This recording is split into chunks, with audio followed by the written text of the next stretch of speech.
আজকে আমি খুবই খুশি। আমার কাছে মনে হয় এর আগে আমার ড্রয়িং রুমের লুকটা এতটা পারফেক্ট কালার ম্যাচিং কখনোই হয়নি।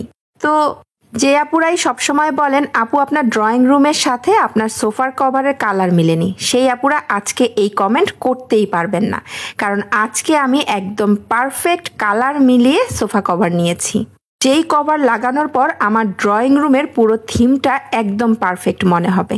তো আমি প্রথমে একটু খুলে দেখছি, আর খুলে দেখতে দেখতে আপনাদের সাথে যেটা শেয়ার করছি সেটা হচ্ছে, যারাই বলেন সোফা কভার লাগালে সোফার সৌন্দর্য নষ্ট হয়ে যায়, তাদের জন্য ছোট্ট একটু কথা। অনেক সময় শুধু সৌন্দর্যের জন্য কিন্তু সোফা কভার লাগানো হয় না। সুন্দর সোফাটা, শখের সোফাটা সুন্দর রাখার জন্য, মানে সেফ রাখার জন্য কিন্তু কভার পরানো হয়। আবার অনেক সময় দেখা যায় আমার সুন্দর সোফাগুলো নষ্ট হয়ে গেছে, তো এখন আর এমনি দেখতে সুন্দর লাগছে না, বা কিছু একটা নষ্ট হয়ে গেছে সেটা খুব চোখে পড়ছে। তো এই মুহূর্তে যেহেতু আমি চেঞ্জ করতে পারছি না, তারা কিন্তু চাইলে এরকম সোফা কভার দিয়ে পুরোটা সোফা কভার করে ফেললে সেই খুঁতটা আর দেখাও গেল না, অসুন্দর লাগলো না। উল্টো যদি কালার ম্যাচিং করে সোফা কভার নিতে পারেন, তাহলে আপনার ড্রয়িং রুমের লুকটাও আবার নতুন হয়ে গেল।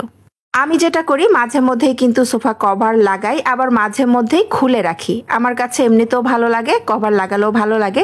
এরকম চেঞ্জ করে লাগালে একটু নতুনত্ব লাগে। আর এছাড়াও আমার সোফাগুলো কিন্তু কিছুটা নষ্ট হয়ে গেছে। যেমন সোফার হাতের পাশে কাঠের উপরে যে গোল্ডেন কালারের কাজটা ছিল, এই কাজের কিন্তু কালারটা উঠে গেছে। তার উপরে আমার যেই ফোমের কভারগুলো ছিল, এটা তো অনেকটাই নষ্ট হয়ে গেছে, অপর পাশটা তো আরো বেশি নষ্ট হয়েছে। এই জন্য এবার একদম পারফেক্ট কালারের সোফা কভার নিয়েছি, এবং এগুলো একদম অরিজিনাল তুর্কিশ সোফা কভারের এরকম একটা প্যাকেট থাকবে, এবং প্যাকেটের গায়ে কিন্তু ওনাদের যে মেন ওনার আছে তার ছবি সহ মনোগ্রাম দেয়া থাকবে।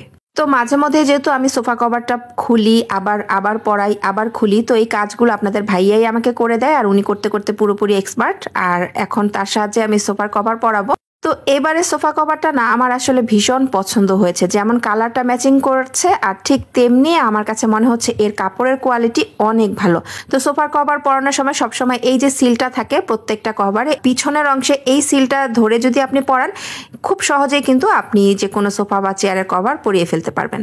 তো এই কভারটা একদম ঠিকঠাক মতো ফিটিং করে রাখার জন্য এরকম কিন্তু বেল্ট দেয়া থাকে, বেল্ট বেঁধে নিতে হবে। আর সোফা কভারের সাথে এরকম কিছু ফোম দিয়ে থাকে, যেটা হচ্ছে চেপে চেপে সোফার আকার অনুযায়ী বসিয়ে নিতে হয়। তো যাই হোক, এই তো আপনাদের ভাইয়া আমাকে সোফা কভার তো পরিয়ে দিয়েছেই, তার সাথে হচ্ছে ফোমগুলো গুছিয়ে দিচ্ছে, আর দেখেন উল্টাপাল্টা গুছাচ্ছে। এখন যদি বললি যে তোমার হয় নাই, এগুলা কি গুছালা, দরকার নাই, তাহলে বলবে কাজ করে দেই, তাও ভাল লাগে না। যাই হোক, এই তো সে এক সোফায় কভার পরিয়ে টায়ার্ড। আমি বললাম যে টায়ার্ড হলে চলবে না, বাকিগুলো লাগিয়ে দিতে হবে। তো এরপর হচ্ছে সে বাকিগুলো লাগিয়ে দিচ্ছে। তো এই তো এরপর হচ্ছে সবকিছু গুছিয়ে নেওয়ার পর এই যে আমার ড্রয়িং রুমের ফাইনাল লুক, যেই লুকটা আমার এবার এত বেশি পছন্দ হয়েছে, এবার আর কেউ বলতে পারবে না যে আপু এবার কিন্তু কালার ম্যাচ করেনি। যেমন আমার সোফার কভার, তার সাথে হচ্ছে আমার ফ্লোরের যে বেডটা আছে, বেডশিটটা, তার সাথে হচ্ছে আমার কার্পেটটা, এর সাথে হচ্ছে আমার রুমের পর্দাটা, সব কিছুর কালার কিন্তু এবার একদম ম্যাচিং। তো যাই হোক, এই তো ঘর সাজাতে সাজাতে রাত বাজে 1টা। তো রাতের খাওয়া দাওয়া শেষ করে আপনাদের ভাইয়াকে বলেছিলাম যে সোফার কভারটা লাগিয়ে দাও, আর লাগানোর পর হচ্ছে আমি বাকিটা গুছিয়ে নিয়েছিলাম। তো আমার মতো যদি আমার আপুদেরও সোফা কভার প্রয়োজন হয়ে থাকে, তাহলে আজকের ভিডিওর ক্যাপশনে আমি সেই পেজ লিঙ্কটা দিয়ে দিব, আপুরা চাইলে সেখান থেকে নিয়ে নিতে পারেন। যাই হোক, কথা বলতে বলতে আর ঘর গুছাতে অনেক রাত হয়ে গেল। এখন তবে বিদায় নিতে হবে। এবারের ড্রয়িং রুমের পুরো কালারটা ম্যাচিং করার পর আমার ড্রয়িং রুমটা কেমন লাগছে অবশ্যই কমেন্ট করে জানাবেন। ভালো থাকবেন সবাই, আল্লাহ হাফেজ।